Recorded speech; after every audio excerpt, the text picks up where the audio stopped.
Growing up in the 70s and 80s, I watched a lot of television, like a lot of people who were Gen X. We were a television generation. And uh, ironically, I guess you could say, as the television generation, we didn't have a lot of options. There were basically three channels plus PBS, but that was more grown up, mostly.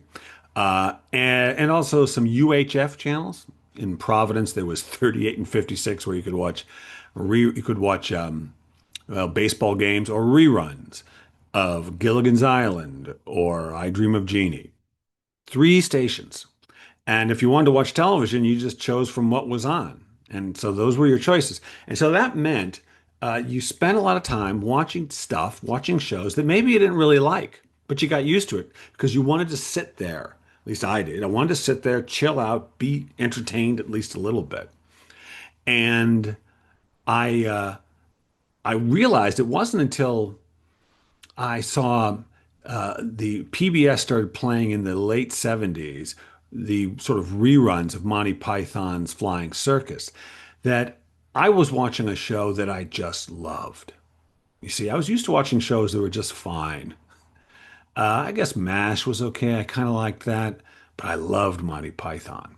Loved it. You know, there was The Love Boat, there was Fantasy Island, there was Happy Days, and a lot of stuff that was kind of, at least to me.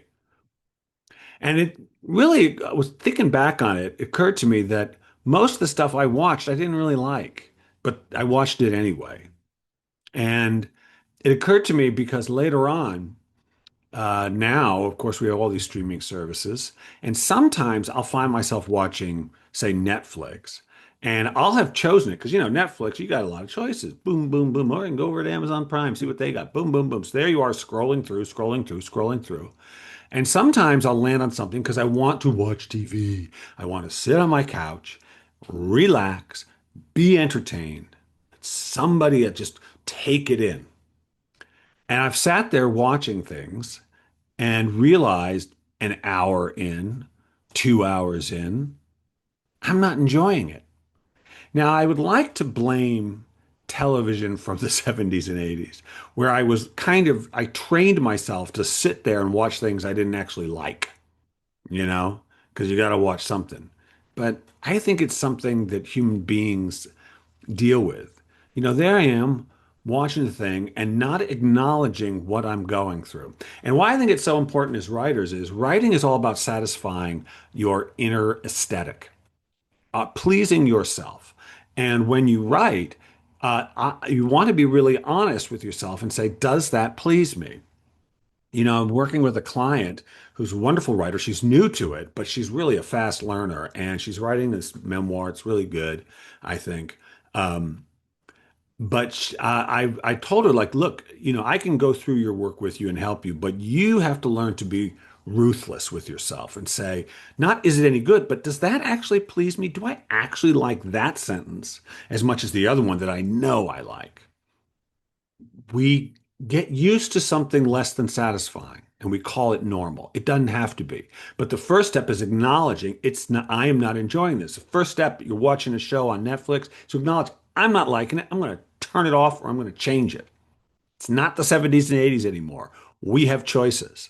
And when you're writing, you have infinite choices in words and sentences and ideas and characters. But make sure it pleases you. Don't accept less than that. I think we all train ourselves to accept less than that because it's just life, but you don't have to. But you got to acknowledge what you don't. You got to say no to the things that you thought were good enough. Maybe they're not. That's okay. That's part of the sifting of the creative process. Acknowledge what you don't like. Doesn't mean other people can't like it. They will, but you don't have to. And if you do acknowledge it, then you can change the channel. Then you can change the show and find something you do like, whatever that is. Change the story so it is something you like. Acknowledge how you feel. It matters. Acknowledge whether you're entertained or not. It matters. Acknowledge whether you find something interesting or not. It matters because you matter. It's true. Yes, it does. Hey, thanks for tuning in. I'm so glad I get to share these things with you, these little ideas. And if you don't want to miss anything, hit subscribe. And if you like it, say so. I love to hear it from you. So until next week, this is Bill Kenower. Stay fearless.